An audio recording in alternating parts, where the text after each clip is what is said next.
மாட்டுக்குட்டி கன்னி பெண்ணா மாறாதோ மையேந்தும் கண்ண காட்டி மையல் தீர பேசாதோ முன்னாலே தூக்கம் போயாச்சு உள்ளார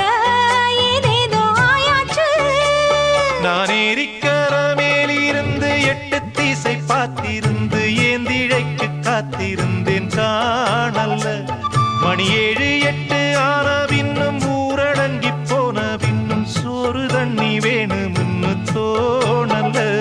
என் தெம்மாங்கு பாட்ட கேட்டு தெங்காத்து ஓடி வந்து தூதாக போக வேணும் அக்கறையில நாம் உண்டான ஆசைகளை உள்ளார பூட்டி வச்சு திண்டாடி நிக்கிறேனே இக்கரையில நான் ஏரிக்கர மேலிருந்து 8 திசை பார்த்திருந்து ஏந்திழைக்கு காத்திருந்தேன் காணல்ல